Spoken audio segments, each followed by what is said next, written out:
creating a culture of love. I always say if I wouldn't ask for your opinion, I don't value your criticism. It's how you choose it, right? We forget that we have the power to choose, and not choosing, that means the choice is still being made for you. So in that moment, like, that's a position of taking power. Yeah. Let me own that. Let me own how this is happening. Let me choose it.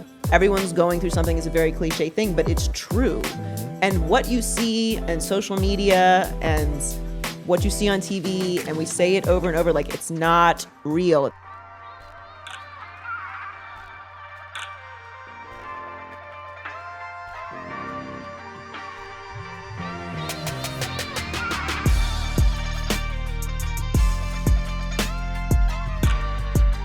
Joy Taylor, thank you so much for coming in, for joining us in Live Through Love Studios. Thank you for having me. I wore my heart today. Oh, amazing. You know, so you're coming prepared. I am coming prepared. I'm coming with full of love. Full of love, ready to inspire? I hope so. Or get inspired. There's hesitation there, though. I feel always very hesitant to think of myself that way as someone that inspires other people. That feels like a lot of responsibility. But I think you are the most inspirational when you're maybe not trying to be. You're just being raw. Yeah, and authentic. No, you're right. And that's what this is, so let's dig into it. Let's do it. So who's going to win the Super Bowl? My official pick is Bills, Eagles. Eagles win, so I know you love that. I still have faith in the Eagles and Jalen Hurts. It seems like everyone's got to be convinced about Jalen every year, which I don't know why. I get it. He maybe needs a little more of a body of work. I don't think so, but what's remarkable about him is he's gotten better every single year, and that, I think, is what everybody's looking for, but it always changes with him. But yes, I've picked the Eagles, so we're off to a good start, I think. I love you even more. I love you even more. Thank you. I saw something somewhere where someone was predicting Eagles Dolphins, which would have been a cool battle of the quarterbacks, right? I would love that. I would love that very much. Yes, former teammates and Tua and Jalen. I think my love for the Dolphins, I try to keep a little emotion out of it. I would obviously lose my mind and be very, very excited if the Dolphins made the Super Bowl, especially because I had submitted that I was not going to see that in my lifetime. But things change quickly, and I hope that is the case. Speak that into existence in Vegas. Yeah, it could be fun. Yeah, it would be amazing. So we're not here to talk football. You do that all day. So Joy, you're on TV. You talk football. You talk sports. You talk everything. And I'm interested on, like, what is your path toward that? I know you've had a little stint in athletics, but when we first met, you told me you at some point were a muralist. So that also caught my attention. What was that little stint of art there? So I've had a lot of different passions and things that I wanted to be, especially as a young person. At one point, I thought I wanted to be the president. I no longer feel that way.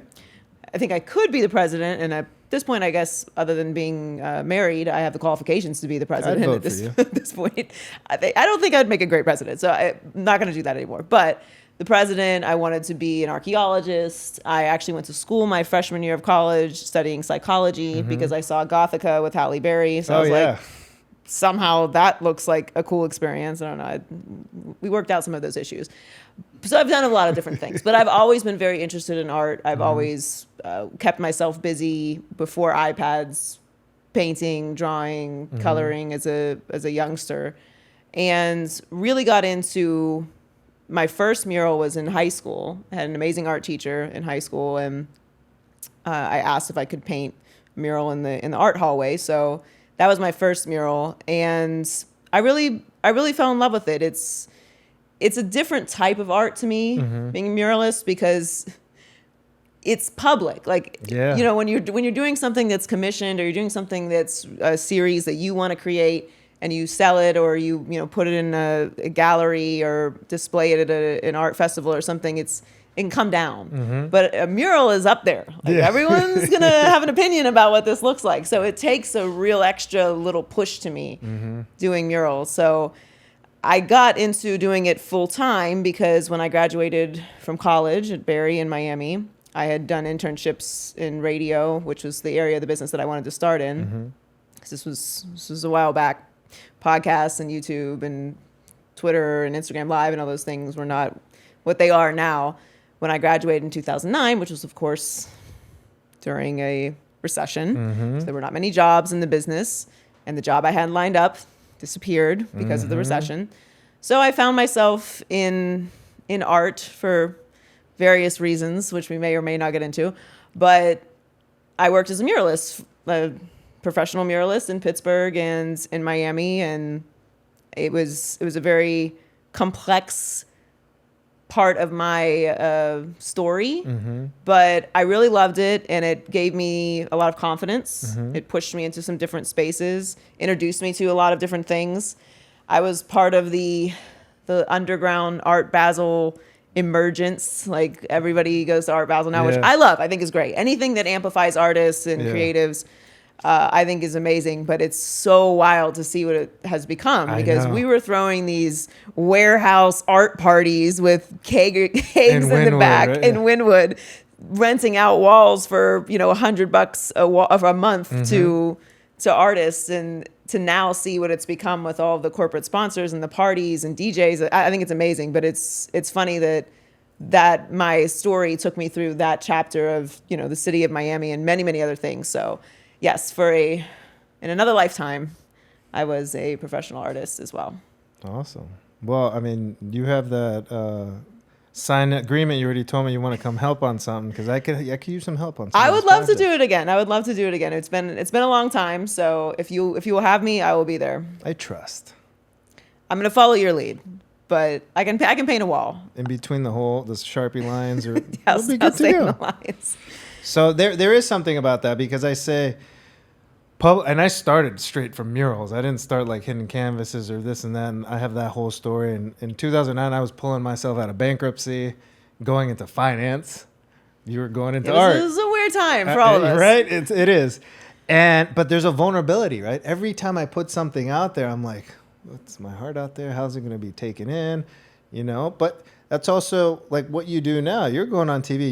You're spitting your opinions, and obviously you do the research and you well rehearse and you're in the game, but it's still you.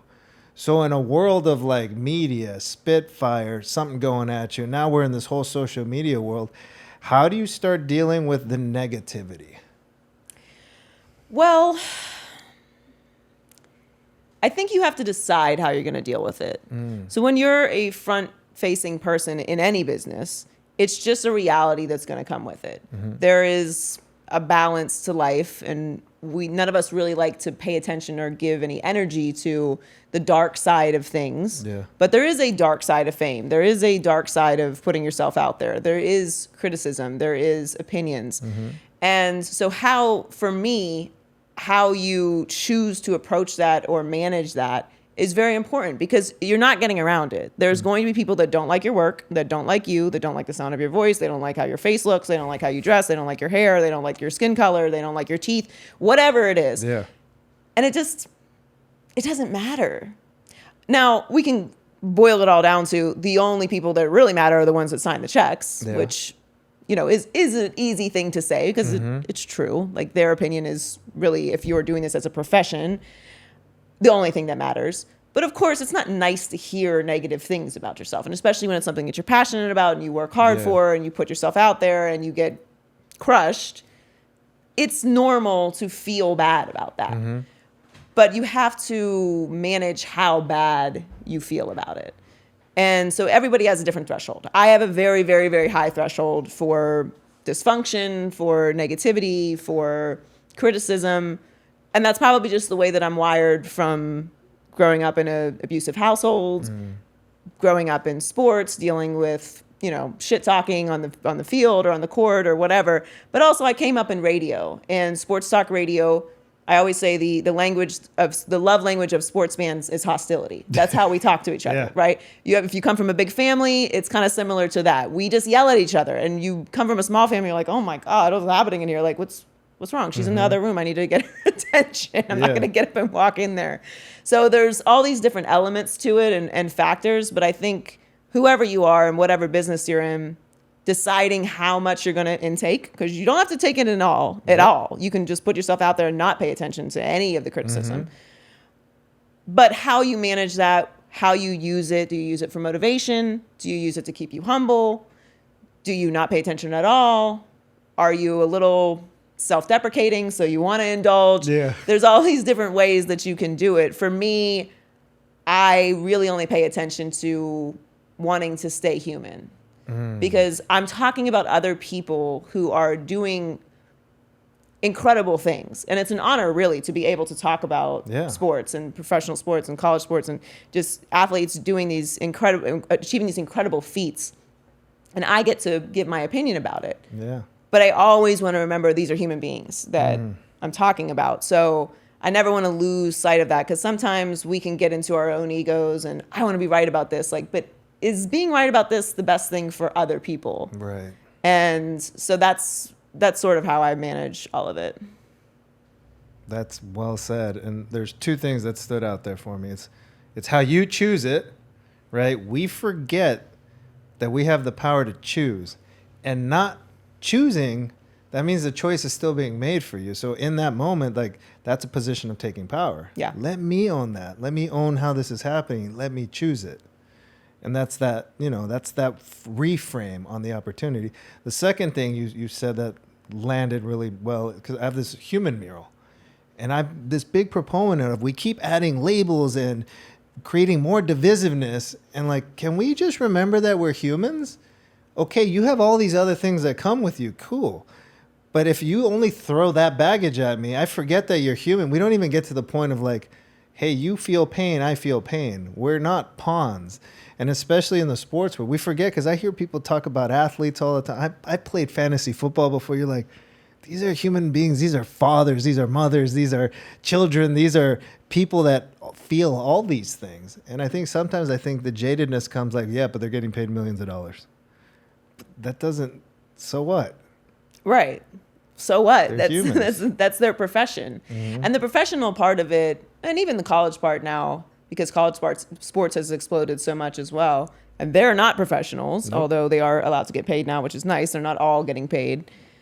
We do get very desensitized to it. And there is a bit of bitterness for many different, societal reasons, and they're not all wrong. A bitterness towards the 1% and, people that are making this money. What I always say when someone mentions that is that they're not volunteers. Like, no one's being forced to give them this money. They earned that money. That's why when someone's, they owe this team. Oh, no. Please, there's some emotions that we can cross over here, but there's a reason why they say business is business. Yeah. This is what they do for a living. This is what they get paid to do. And they've earned this money. They are the ones going to the gym. They are the ones, in some cases, risking their lives. Yeah. They are the ones putting their bodies on the line, pushing through, getting in the cold tub, getting in the hot tub, doing the therapy, all of the things, training, practice, missing time with their family, missing events, missing weddings, all these things to get that money and to get to those achievements. So it's not they're not doing it out of the kindness of their heart. That's not the case here when you're talking about this level of competition. So yeah, the human part of it is important. It's why, like, when someone gets traded or someone goes to a new team or someone gets cut, even if it's a good thing for them, they're going to a better team. I'm like, you have to just think about all the elements that go into that. It's not just them going to a new team. They now have a new training staff. They now have a new route to work. They now have to find a new Starbucks. Yeah. They now have to get a new nutritionist, probably. They have to find out how to get in their garage. Their family has to move. Their kids are in a new school. Maybe their kids are upset about having to go to a new school. Yeah. They probably are. Their wife has just left all of her friends, or their husband has just left all of his friends. Like, there's all of these different elements that go into the human part of someone just going to another team. And then we expect immediate success. We expect everything to just be just like a slide over. It's just fantasy football. Like, and that's just not how it works. So it's not always the sexiest thing to talk about because, again, they are compensated well for what they do. But that doesn't, it still doesn't negate all of the other elements and nuance to how those things work. Yeah. No, and that's true. And I love that you try to create this human lens around everything. Like, you're like, no, this isn't a video game. It's not. These are people. They're uprooting. Like, I have friends. They just got traded. They went to the Dolphins. I'm sure you were happy that he went over there. Yes. But then he got injured. He's like, and then I know, like, certain things, like, well, they just bought this house a couple of years ago, or they have really young kids, or they just planted in roots. Or I have another buddy recently. He got traded. He let go from the Dodgers. Now he's in Boston. But he's like, I'm not leaving LA. I'm just going to finish out over here. So it's like, now you're living bi-coastal. Like, what does that look like? So we forget these things. So what lessons are you learning in that, and how does it apply to you and what you're doing every day? It's important to keep those things in mind. And when you are keeping those in mind, it can sometimes, I don't want to say soften, but I don't care so much about being right as getting it right. So I don't want to have to be the first person to say something. I don't feel compelled to do that. If I happen to have some, information, I'm not a reporter, but, we're all in this business. Sometimes you might know that that's what's going on. Okay, well, this guy is probably struggling because they have this going on, or this woman's not performing to her highest level because she has this going on that's not public. So all of those different elements go into giving your opinion, and information, I think, is important. And when you get updated information, the guys always joke with me, what you're saying, Joy, when you get new information, you got to update your opinion. I can't just keep saying something because I've said it before. Yeah. There's new information now. I've got to update what I'm saying. And yes, people might say I'm flip-flopping, but really all I'm doing is updating my information. So yeah, I mean, it's a wild world that we live in now because everything is so transactional and it's so final. You're this or you're that.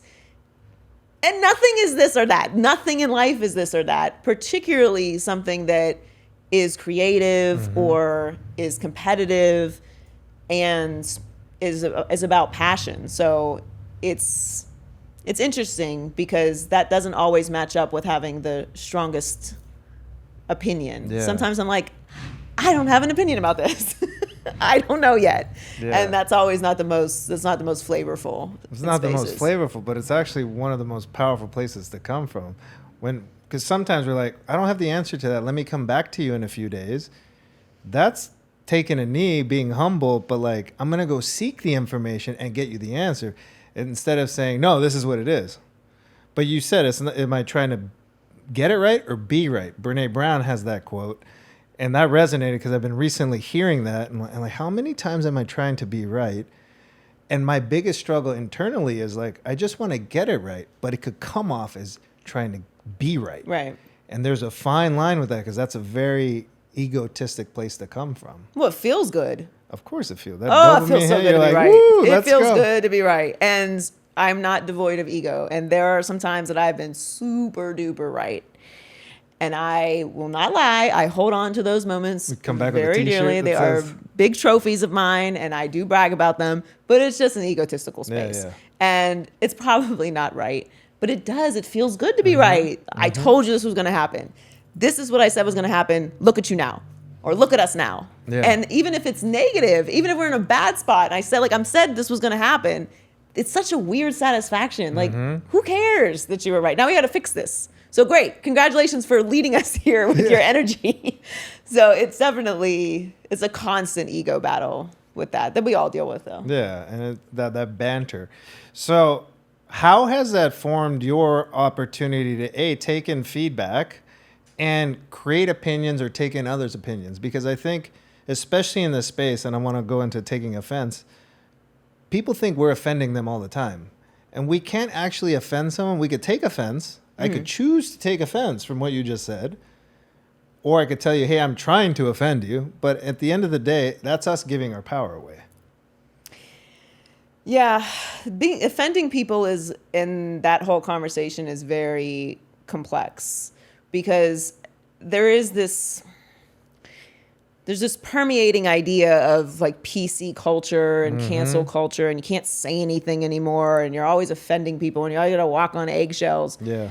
And I'm aware of trying not to offend people. I will not pretend like I don't think about that or have some lingering fear of mob mentality. I don't think cancel culture is really a thing. I don't believe in it. People can't give me 5 people that have actually been canceled that weren't actual criminals. So I'm like, who's been canceled for not that isn't in jail right now or like close to it? Maybe temporary, like.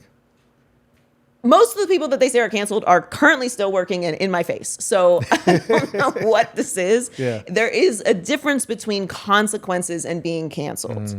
And there's an idea and a spirit around everyone that like you can't say the wrong thing or you can't offend someone. And it's just so exhausting. And I find it so strange because we're friends. If I said something and after this podcast, you were like, before you leave, I just got to tell you what you said about this. It really upset me. It offended me because this, and that. There's no chance that I'm going to be like, I don't know. Can I curse in here? I don't even know. Yeah, fuck ahead. You, man. Like, fuck you. Fuck your opinion. I don't care if you're offended. I'm allowed to say whatever I want. And that's what I think. Yeah. So whatever. And you have to keep liking me after I say that. Yeah. You are to remain my friend after that's my response. None of this sounds even remotely like an actual interaction that human beings would have. That is unreasonable. Yeah. It's not how it works. I would apologize. I would probably feel bad. I might still have my opinion that offended you. I would explain to you why I said it. But at the end of the day, I would be like, I really feel that way, but I'm sorry that offended you. It was my intention. I hope we can remain friends. If you want to talk about it more, cool. And then hopefully we would remain friends. Unless it was something so outrageous that you didn't want to say my friend. Yeah. And then we would part ways and we'd both have great lives. Yeah. And the world would not end. And no one would go to jail and no one would lose their job. So this idea that because you're a public figure or not a public figure, that you have to stand on what you said despite how anyone else feels, and saying I'm sorry is so fucking outrageous. It's so weird to me. You would never interact with an actual human person that way. No. You just wouldn't. And if you did, you'd probably get hands on you. And let's be serious. Yeah. You're not just walking around talking shit to everybody that you meet. You're not built like that. Nobody is. Nobody does that. Not even the meanest people do that. In fact, they just stay in their house and don't bother anybody. They're behind the keyboard. Yeah. Or just, not minding their business, watching TV and not talking to anyone because they genuinely don't like humans. So I do think it's very weird how we talk about that because it's just not a real interaction. It's just a lot of this. You wouldn't talk like that. If someone came up to you and was like, you really upset me when you said that. I still care for you. I still want to be your friends. But just that hurt my feelings. You're not going to tell them to fuck off. You just don't. I've never seen it in my life. I'm 36 years old. I've never seen nobody do that. Yeah. Never, not once. Because it's not real. That's not how we interact with each other. No, it's not.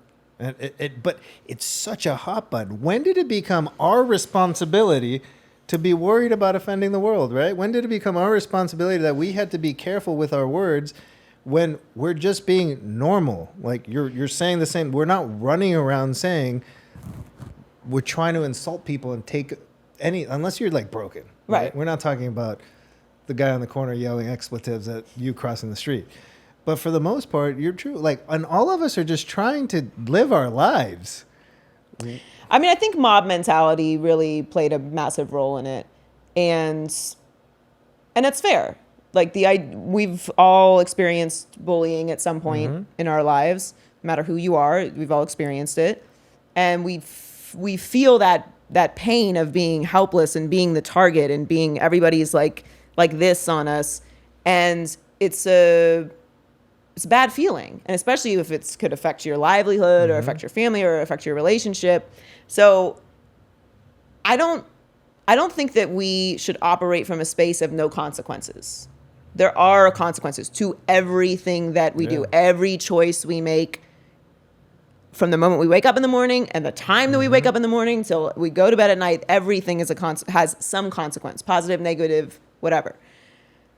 But I do think we need to give people the space to receive it if they are open to receiving. And that's where I think we are now at the conflict, because there's so much bravado. There's so much ego. Yeah. There's so much I'm this and whatever. It's like, it's okay that you said something or did something that some people are upset about. It doesn't mean that you have to change who you are. Yeah. It doesn't even mean that you have to agree with what they're saying. But if you're not even open to listening, I find that obviously very wildly emotionally unintelligent, but I also find it to not be intellectual at all. Because if you truly are an intellectual, you know nothing. I know that I know nothing in the scope of what there is to know. And I know a lot. I know nothing. There's so much I don't know. And that's powerful. And you have to know that. And and I don't like to, with stupid, people are stupid, smart, whatever. If you are not open to receiving new information, how does that benefit you? Keeps you exactly where you are. And if not, actually, if the world keeps moving forward, you're going backwards. And there's so much to know. Don't you want to know more? Of course. I want to know more. I want to know everything. Yeah. And then know nothing. And then know nothing. Because we never will. One day we'll have that thing where we just plug in, there it is. The Matrix. Exactly. It's scary, but it's so interesting to me. It's really fascinating can I do something to speed learn, to learn more, but then at the same time I'd be terrified, like, are you going to break my brain? Yeah. I don't know. I'm quite sure my brain isn't big enough to consume it all, but I love the idea of being introduced to something new. Mm-hmm. Every time my friends tell me about a new book they read or something that we're talking about, do you know about this? No. Oh, okay, I'm going to go order this book because I want to know about it. Yeah. Not just because I want to be like a smarty pants, which I am. I like knowing particularly history. Like history to me is the fabric of all that we are. Mm-hmm. Our ancestors, our traditions, who designed this place that we're in? Why do we think the way that we think? Yeah. Why do you think that this is immoral, but I do not? Yeah. Who told you that? Who told me that? And I think the more that we dig into those type of things, mm-hmm. the more we actually come together and can see each other as humans and in the same space. Because there's so much, you said this earlier, that divides us, and we constantly come up with new labels to mm-hmm. separate us. And it's all, of course, by design. Well, separate us in the name of inclusivity. Of course. Which I'm just looking at this, I'm like, it's the total opposite. The total opposite. All the time. But we like to find, I think people like to find things to be a part of, mm-hmm. right? We're communal creatures. We're communal creatures, and we're, I don't know, get weird about it, but like, we're just a disease. Like, we have to keep doing and spreading and new things and this and consume. And it's just in our nature. We're like cockroaches. We are like we're totally cockroaches. But like, we're cute cockroaches at least. Yeah. But that's part of it, is we all want to feel like we're a part of something, mm-hmm. whether it's religion, whether it's sports, whether it's art, whether it's, it's fashion, it's business. We all mm-hmm. like to feel a part of a community. And if the community doesn't exist that we want to, then we just make the community, mm-hmm. which can be a good thing, because then obviously you have your people, yeah. but have your people and then find more people. Mm-hmm. And that's where I think a lot of the conversation stops. Yeah. And, all this leading up to the point, why don't we start asking ourselves more often than not, hey, am I open to thinking differently? Am I open to having someone ask me questions? Am I open to receive feedback? Feedback's a big one. It's scary. Like, sometimes people are like, hey, can I give you some feedback? I'm like, oh, okay. And then, sometimes you're like, oh, I showed up that way? I'm so sorry. I didn't mean to show up that way. Or in another case, they're like, hey, you could have done this, and it would have landed better. I'm like, I didn't really want to hear that, but you know what? Next time I'm going to be better because I heard that. All feedback is a mechanism to make us better. Yet, if we're coming from fear and thinking it's only coming from that space of fear, then of course we're going to be terrified and want to run the other way. And of course it's going against our ego. Yeah, and that kind of circles back to getting responses, the internet, trolls, mob mentality, all that stuff that we're talking about. I always say, if I wouldn't ask for your opinion, I don't value your criticism. So I absolutely want feedback from people that I know are coming from a place of love, who respect me, who understands what I'm trying to do, who I am, who see me, as opposed to just a horde of people that, are humans, but don't understand what I'm trying to do. They don't respect or love me. They're just probably projecting some insecurities or negativity that they want to get off of them onto me. And it's up to me to receive that. So I think feedback is very important, to your point, to getting better. But it's where are you getting that feedback from? And it's also sometimes hard for us to break the chain of getting feedback from people we shouldn't be getting it from. Someone that has a negative relationship with us or a toxic relationship with us, who is in a toxic space themselves. So isn't really giving you feedback to make you better. They just, again, want to... It's like criticism that's kind of tearing you down, which is also, that's, I didn't even think about framing it that way. That's a great point. Yeah, they're lifting their pain off. And we're stuck on, like, for some reason, we're in love with this person, whatever it is, and we keep going there, but they keep tearing us down, and we don't even realize it. And that comes back to, do I love myself, and am I seeking the right information? I love that you just said that. Yeah, and loving yourself is something that's really been a fascinating journey for me, because when I was younger, I definitely did not love myself, but I always thought that saying is like, oh, you gotta love yourself, girl. I'm like, girl, you sound lonely, like, please. What are you even talking about? Cool.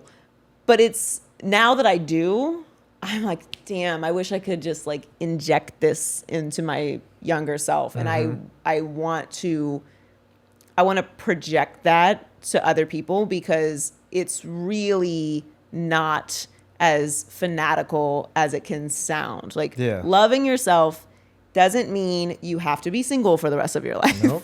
Loving yourself doesn't mean that you think you're better than everyone. Loving yourself doesn't mean that you are operating from a place of ego.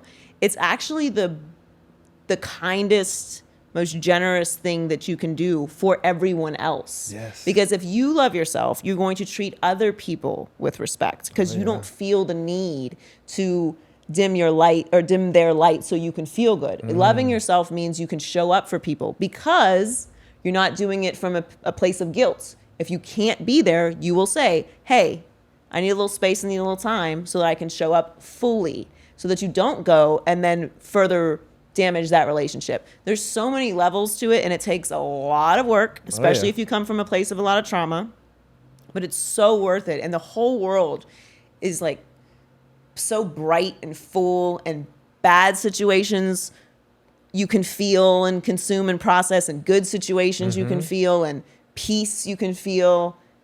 It's just wild. It's really like being high all the time.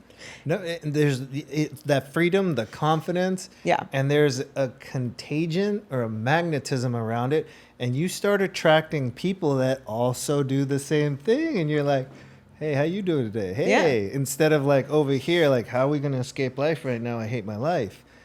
And, you know, if we go with mob mentality again, we like to congregate with people that are going to either validate us or lift us. And there's a lot of that victim mentality or entitlement. And like, that's not like what you just said about self-love. That was beautiful, simple, and perfect. I think guilt has a lot to do with it too, because obviously we've all dealt with insecurities, and we've all been, you know, through things that have had us doubting ourselves, and, you know, having fake confidence, which anyone can smell that has real confidence. But for me, guilt really kept me from feeling that self-love. I just felt like I needed to atone for some perceived mistakes. And once I freed myself of that, it was so much easier to then start building into what I feel now. But that was a big, like, offloading. Like, okay, we're done with this. We're not going to live in that experience anymore. And there was no reason for you to anyway.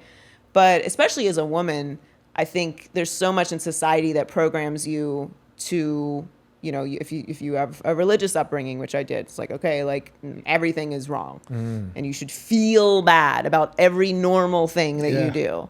And then you have societal pressures or whatever the wave is for what women are supposed to be doing at that time. And if you don't fit that, then that's a whole other thing. And God forbid you actually do something that is like really out of bounds. Then you're, you know, you've got a scarlet letter for the rest of your life. So I just thought, I felt that, I thought that, I experienced that. And once I've freed myself of that, it's really like I don't feel the need to explain myself to anyone. That's a beautiful place. It's great. So what were these moments of guilt? Or I would say there's probably shame in there as well. Do you have a defining moment that said, you know what? Right now I'm choosing other, and you went this way, which is where you are now. What was the moment that led up to that? And then what were the choices you made for you to start shifting that perspective? Because that's a 180, and that's not hard, not easy to do. No, it was very hard.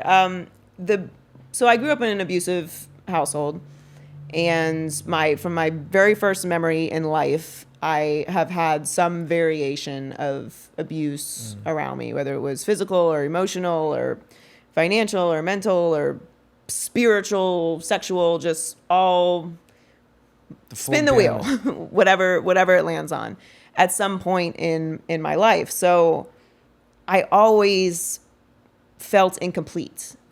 You know, I've always felt like I had to live in dysfunction. It's just comforting. It's in your bones. Like, it's in my DNA It's like to an be. addiction. Yes, Yeah. it is, because it's the high of the relief of it. The temporary relief is like, oh, thank God, like it's over. And then it's like, boom, right back to the ground. Yeah. And that really prevents you from being comfortable in stability. So even moments where I was in a good situation, it's like this constant murmur in you to like, nah, you're gonna have to do something crazy to like balance this, because this is too calm. And I just had enough. I just drained myself. I had been through so many horrific experiences and, you know, really life-altering experiences that I wanted a different life. And I knew what was wrong with me, which was I am not able to enforce boundaries. Because when you grow up in abuse, boundaries are not an option. No. You don't get to say no. You don't even know they exist. Right. There's not, it's not even a concept that you exercise, particularly as a child. So I knew that was the problem. So I leaned into therapy very heavily for a long time, was very consistent with it. I went in saying, I would like to fix this. I'm going to listen to all of your input, but I think this is the problem, which it was. And I just did the work and held myself accountable. And it was very painful and it was very hard. And it took a lot of letting go of those things and those moments and letting go of all the voices over the years that had said significant things to me or done significant things to me. And it's easy to say, oh, you don't deserve to be treated that way, or you don't deserve to live this way, or you shouldn't be living this way, or you should want so much more for yourself, or demand so much more for yourself. But if you don't have that muscle, if it's always been dormant, it sounds good, but how do you exercise something that you have absolutely no idea how to do? How do you take action? Yes, and particularly from the people that have said they love you, or are supposed to love you, or are supposed to teach you how to love. So it's just a concept that doesn't exist. Yeah, your definition of love is wrapped up in this other story, which is unhealthy. Right. And you're like, well, but I don't know what else it looks like. You don't. Even if you see things that are healthy, you don't know how to contextualize how to do that, or how to practice that, or how to absorb that. How do you take in someone who's healthy? It feels like boring. You're like, oh wait, you just do the same thing every day. Like you just don't flip out. Like I don't know what that means. Like You're what not is, yelling at me yeah. right now? Like this is okay. Like I'm allowed to do this. So yeah. So it's the life I wanted for myself, and I think it's important for anyone who is going through that journey to realize, one, it's not your fault, and that's very easy to say, but like it's literally not your fault. How other people treat you is not your doing, and it's your responsibility to process your trauma. Yeah. Your trauma is not other people's responsibility. Yeah. And that was something that I also needed to accept, because I did not want to go through life just spewing all my crazy onto people. Which is what you were receiving from everyone that was doing all this to you. Because that's all. It's just this broken contagion that comes across, and all of a sudden, and then you broke the cycle. You chose. You had a moment, and you're like, I'm done. Yeah, I was like, I'm good. Because I wasn't going to make it out of it. And I wasn't, at the point in which you're suicidal or you're in a, physically dangerous situation, you have to make a choice to remove yourself from it. And that's where the personal responsibility comes in. It's not what this person is doing to you. Yeah. It's can you, and unfortunately, some people can't, but can you make choices to remove yourself from the situation and not allow the drug of the emotional roller coaster to pull you back into the situation? And now being like out of it and away from all of those levels of toxicity, it's crazy to me. I couldn't even imagine. I can't imagine someone raising their voice at me. Like anyone in life, like at work, at home, like a friend. I'm like, I can't even, what? Like my brain can't even process someone doing that. I'm so sensitive now. Yeah. Like that's my next step in therapy is like I have to learn how to process conflict resolution because I'm so offended by when someone disrupts my peace. I'm like, how fucking dare you?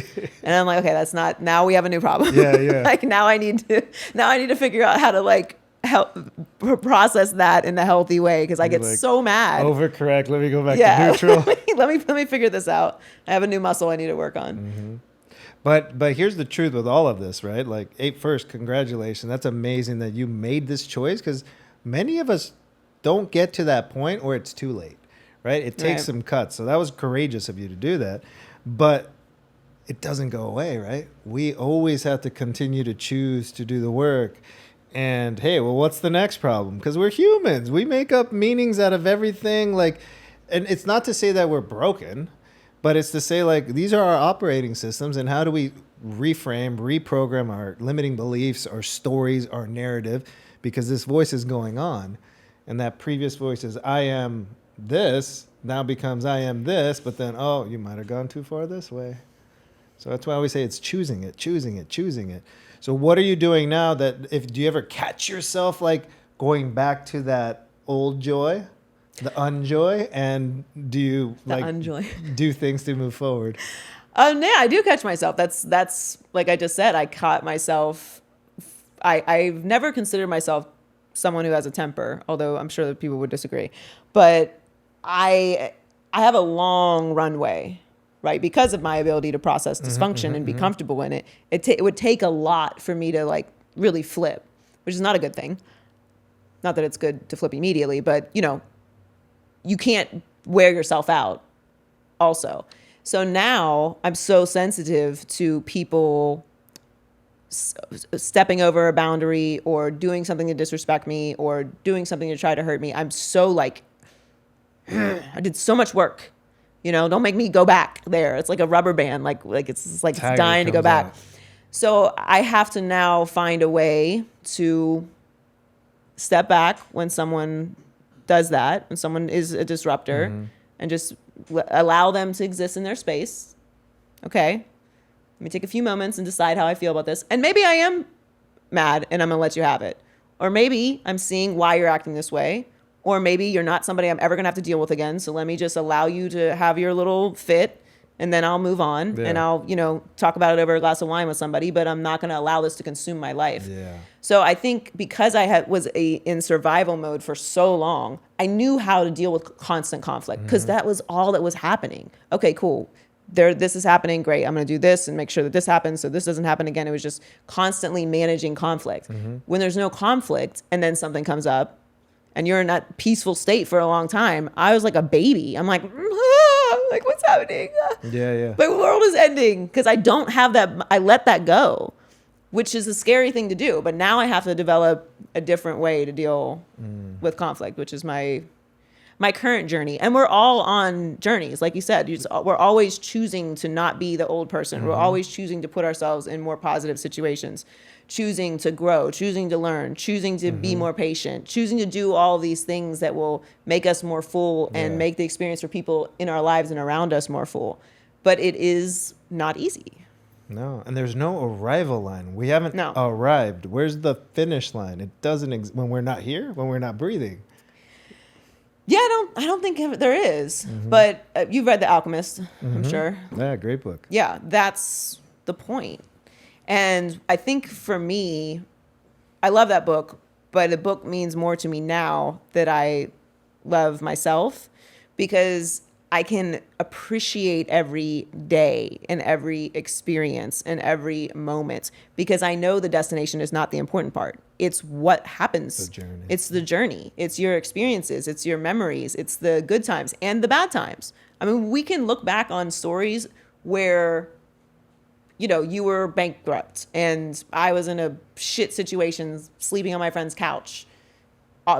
Nothing in my bank account and no job. And we can laugh about it because we went through that and we got through the other side of it. Yeah. And yeah, we're not planning on going back there. Oh, hell no. but it's not all as awful and dark as we were experiencing in that moment. And even the experiences that we can't contextualize that way, we can use to shape and paint a picture of our lives and experiences. You can't paint without depth. You can't have a piece of art without some darkness in it to amplify the light. So it's really all a very simple thing to love yourself, but it is one of the hardest things that you will ever accomplish. And to me, I think that's probably the first destination, or the starting point, because not all of us really have a great launch. No, we come in here, we get slapped and start crying. Just got to figure it out. Come up You're from like, the mud. Off to the races. Good luck to you. No, but we're also not taught self-love, right? Self-love is not a thing that's like, especially more now, so it is, you know? And I say, you know how my son's going to love self-love, how he's going to learn it? He's going to learn it by watching me love myself. Like my parents, nothing against them, but they didn't go say, hey, this is how you love yourself, right? And I came from Latino parents. Like it's a whole nother culture of a whole nother different things there. And even as a man, it's more machismo culture and this and that. So we're not supposed to have feelings. We're supposed to be like, never complain, show up, like, know your role. And that's the consistent battle that we're all working through, right? Whether you're male, whether you're female, and then battling our internal energies, right? Masculine, feminine. Men and women are both. And we fluctuate in both. And unfortunately, sometimes men are either too in the feminine and they've lost their power, or women are too in the masculine emasculating men. And we're like, what's the dynamic now? Like, once we're in harmony, like we could flow between the two, and then it's a beautiful thing. Yeah, and then everybody labels you. Right. But the good thing is you're so in the flow, you don't really care about someone labeling you. It's like, sorry, man, you just don't understand. It's cool. One day you'll get here and then you'll be vibing, but you're just not there Come join yet. me. There's room. Yeah, there's plenty of room. I'll see you here. Hopefully. Yeah, I mean, there's cultural influences for sure. And that's what I love about generations. I was just talking about this last night, that I think the goal is for each generation to get a little better. And I already see that. And not that our parents weren't amazing. I love you, Mom. But they didn't have therapy. Yeah. I mean, even when I was like in high school, if you had a therapist, you were like, you're crazy. Okay. Like, let's be careful about that one. Like, they have to talk to someone about their brain. Yeah. Now, I'm like, if you don't have a therapist, I'm like, okay, but are you looking for one? Like, what's your process then? I like, I can send your way. Do you have? I've got there's a great an referral. app for that. Yes. Like, what are we doing here? Are we in group therapy? Like, because you're not just healed. You need the process, and not necessarily of a therapist, but you need something to pour yourself into to heal yourself from whatever you're going through now or what you've gone through in the past. We all have some form of generational trauma. Everyone's going through something is a very cliche thing, but it's true. And what you see in social media and what you see on TV, and we say it over and over, like, it's not real. It's not real. It's not real. But it's hard to, I deal with that. I'm like, oh my God, I see this person's life. Like, they're doing so amazing. I'm like, Joy, come on, like, be an adult, please stop. I look at your page. I'm on vacation every time. Yeah, I'm not on vacation every day. I am a lot, but like not every day. But that's how we all process it, right? So it's just important to pay attention to that, because we're all going through something, and healing yourself and paying attention to what you need and being okay with what you need, despite the fact that your parents told you that you just had to rub some dirt on it, or your entire childhood you didn't have any space to be emotional. Or you do now. Say nothing. Shut up and say nothing. Absolutely nothing. Yeah. Or you can't enforce any kind of boundaries. You can't say no to anything that anyone does to you, which is an insane thing to say out loud, but that's what we teach our children when we're putting them in these toxic situations. And you have to break that. I think it's a responsibility as an adult. It's your responsibility to change the generational trauma. Yes. You might not heal all of it. There might be some residue that you still put on your kids. But if you are just doing nothing to fix yourself, I think that is so fucking irresponsible. I don't have any children, but that shit pisses me off. I agree. It does make me mad. I agree. When parents live in their dysfunction that was given to them, and they're just like, well, this is what my parents did. This is how it is. Yeah. This is how it is.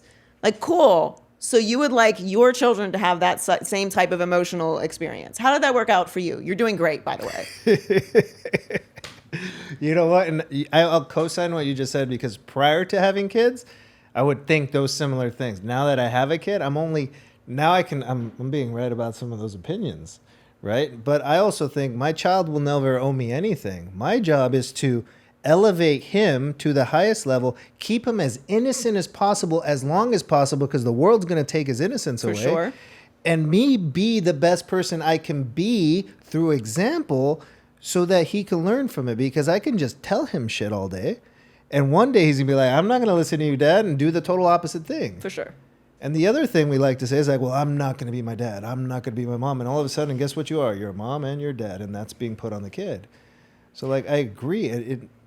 It's our job, and it's our season to change that next generation. And that's the future. And then they're going to have a kid and move on and like do it to the next. And you're not going to be a perfect parent. No. And I'm an auntie to, I think 12, 13. I don't know. There's a lot of them.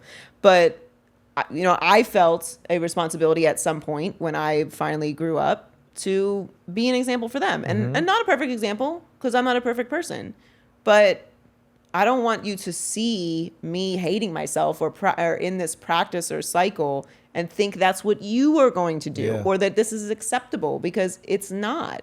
And it's not just the next generation. It's also the people around you. Like, it's not okay for you to just terrorize your partner because you have chosen not to fix anything about yourself that is broken. And if you're truly broken, it's even more of your responsibility. You don't have to date. You can take some time and work on yourself and try and break those habits. So it's not just children. It's not just young people. It's the people around you too. And listen, I'm by no means innocent in this space whatsoever. So I'm not speaking from a place of arrogance or, You're speaking from experience. I'm not without sin. Yeah.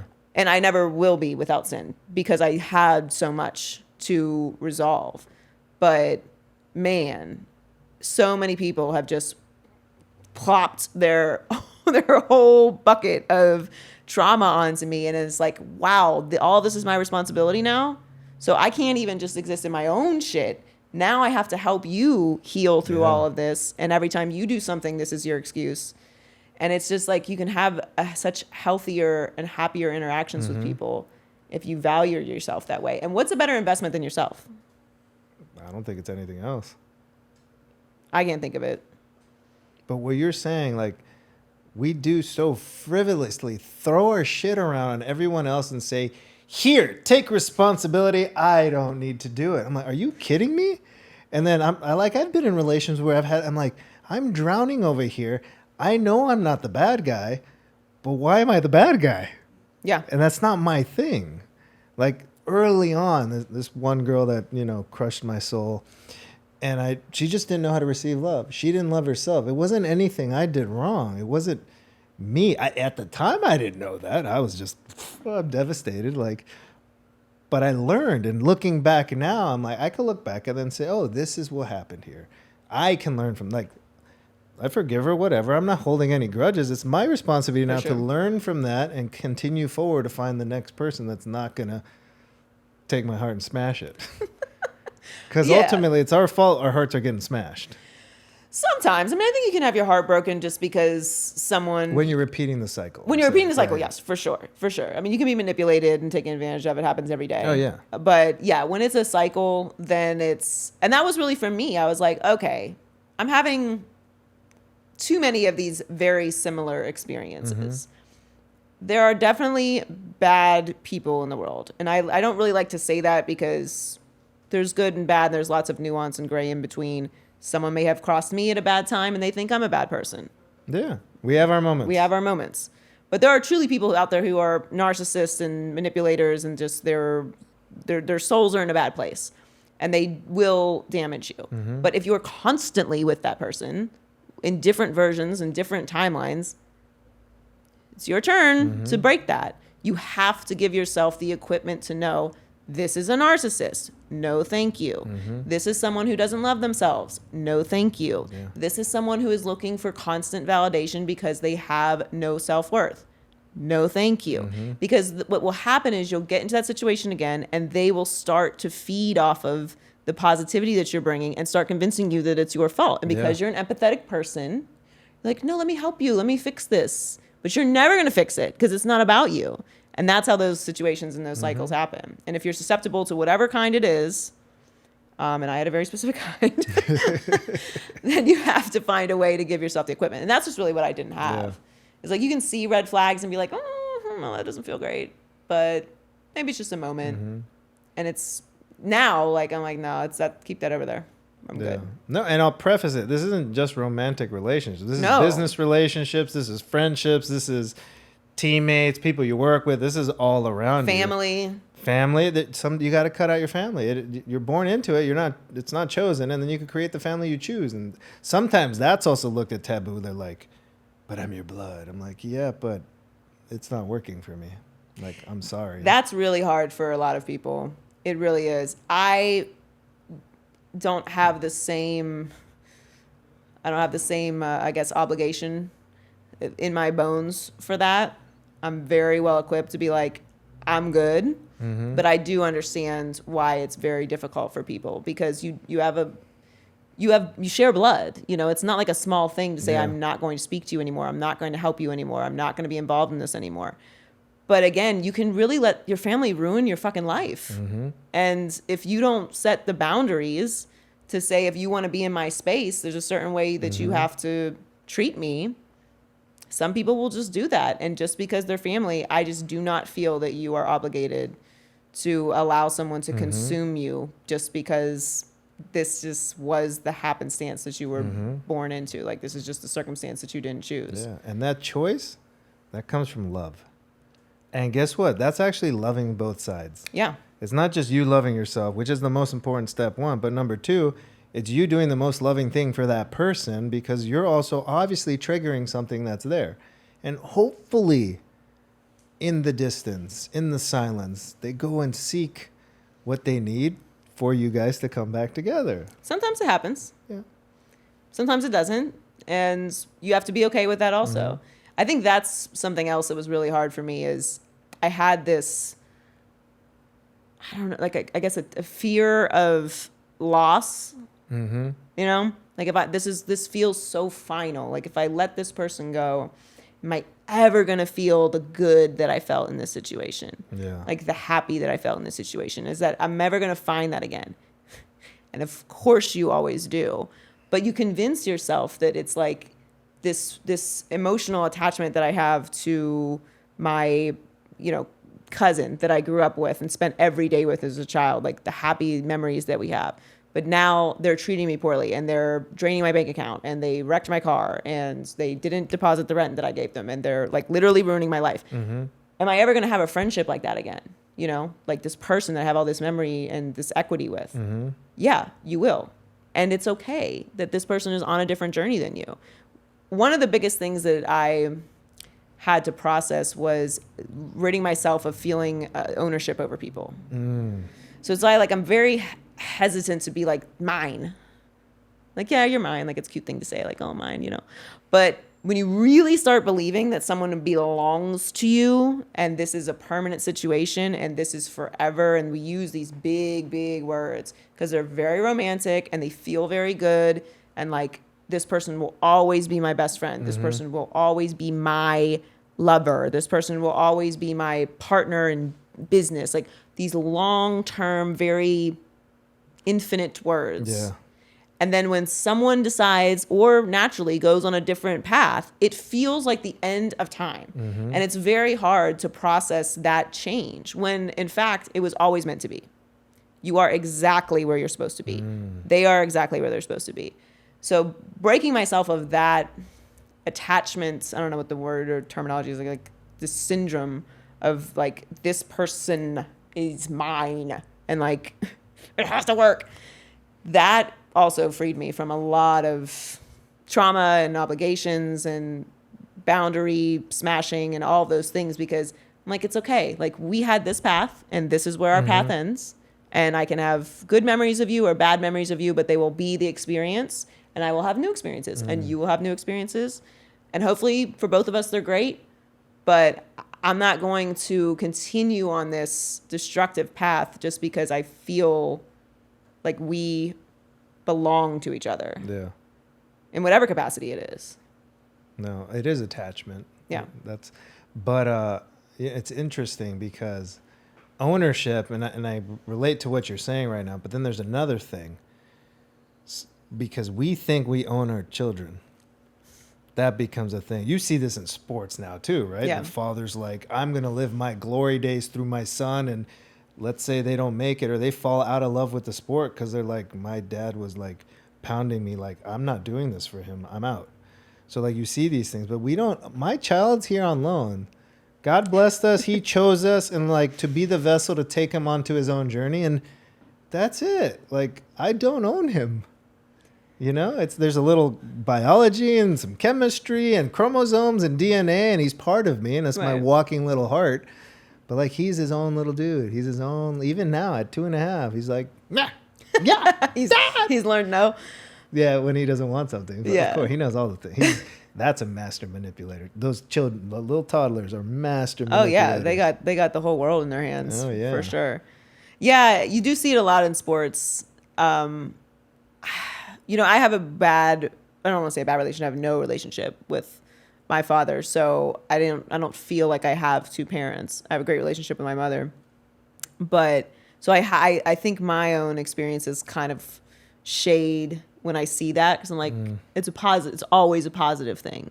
But you're right. Sometimes it's not. And sometimes it is this person, again, as we spoke about earlier, processing their own trauma or their own insecurities through another person. And just because it happens to be their child, a child that came from them, not their property, they haven't broken that. And that really, to me, is really sad to see when those relationships go bad. And there's, very famous examples of that where, people reach the highest of highs, and the people that they want to share it with the most aren't there because those people have harmed them so deeply and tried to take advantage of them or just mistreated them to the point where they had no choice but to cut them off. And it's so heartbreaking to see someone in the highest state of success, just reaching a mountaintop type goal, and the people that they want there the most aren't there because those people don't love themselves and are projecting all of this stuff onto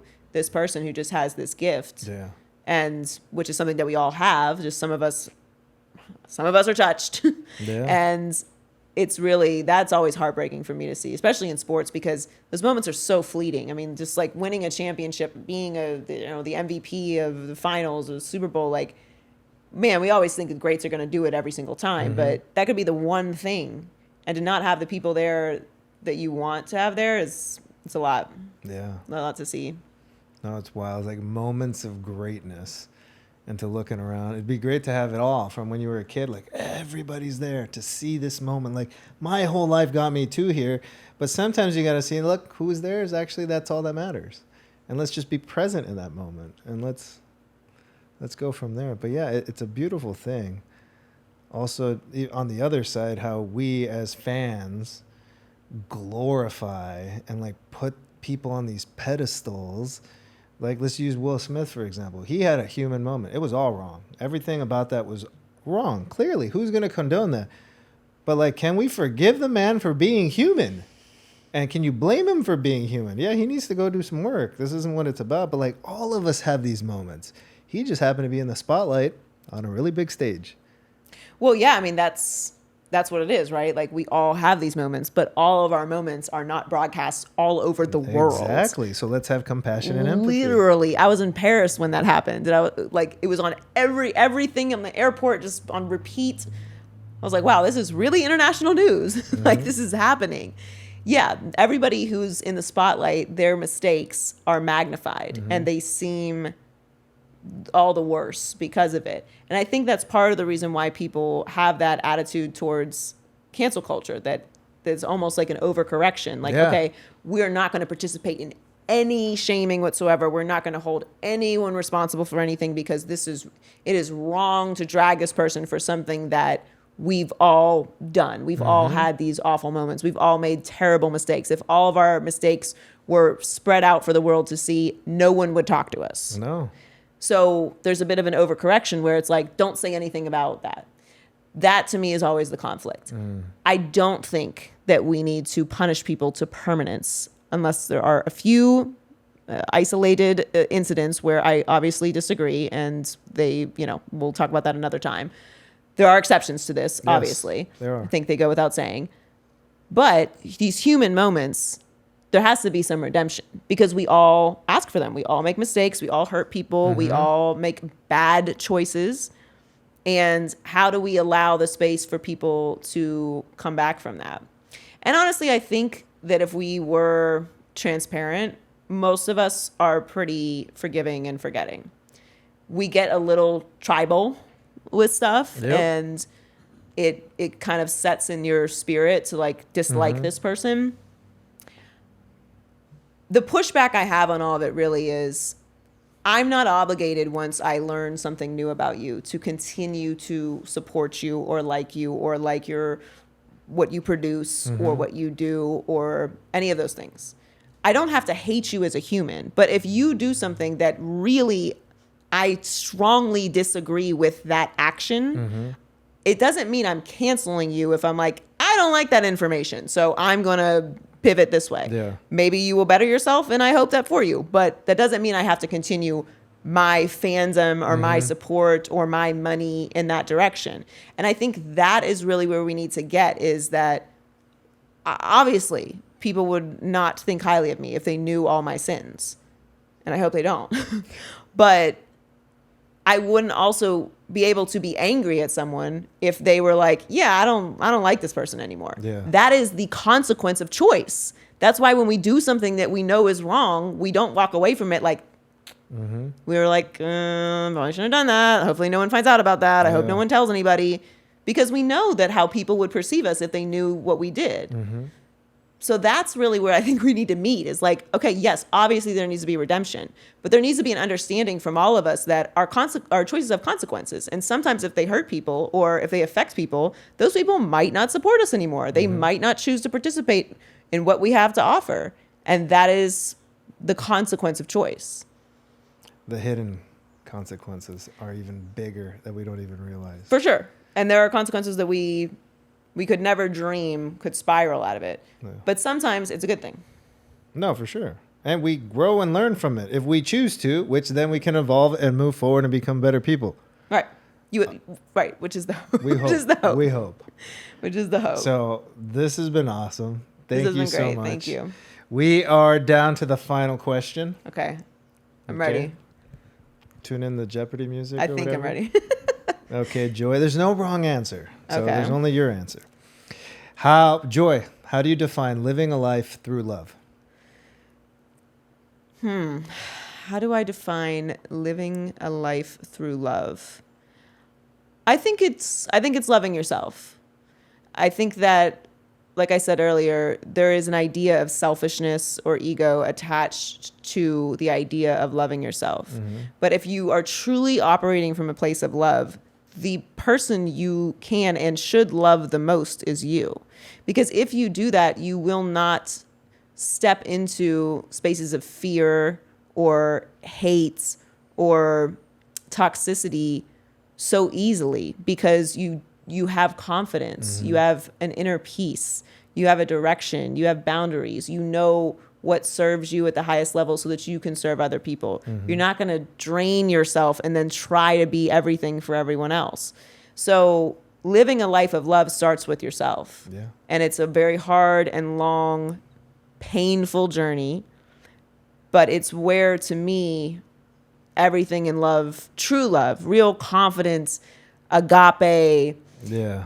spiritual, emotional love really comes from, because you can't fake it. There's just some energies in the world that we all think we can fake, and you can't. You cannot do it. It's just an energy that exists, and you know someone is truly saying it from here to you. And I think it starts with yourself. Yeah. No, I agree. Mic drop. But you know that statement? So all of this I keep thinking this. You complete me. Love completes me, right? Yes. That's the thing that completes us, because we can't complete each other. No, I complete me. Exactly. We can You compliment compliment me. Boom. There we are. We're in sync. So thank you so much for sharing. Thank you so much for showing up, bringing your power. Like I said, you're a badass. Thank you. And I'm glad we got to meet at that, and I'm excited to continue seeing your journey. What's next for you coming up? We got the rest of the football season right now, so just working on crushing the show and building a couple things, around that. I'm doing some stuff with my foundation, the Joy Taylor Foundation. We serve projects and other nonprofits that work with homelessness, youth empowerment, and domestic violence survivors. Amazing. So we'll have some stuff coming up with that, but yeah, just living life. Cool. Well, let me know how I could help with that. I'd like to learn more. Would love it's that. Always about being in service. I think that's one of the greatest ways to fill our own cups. Like, just go be in service with no agenda. No agenda. With nothing coming, just do it. You have no idea what's going to come back to you. And where can everybody find you? You can find me on my show on Speak on FS1, 4:30 Eastern, 1:30 Pacific. And you can follow me on social media at Joy Taylor Talks. Amazing. Thank you. Thank you. Thank you for having me. It was great. Of course. Thank you so much for tuning in to Live Through Love. If you love this episode, you'll love this episode.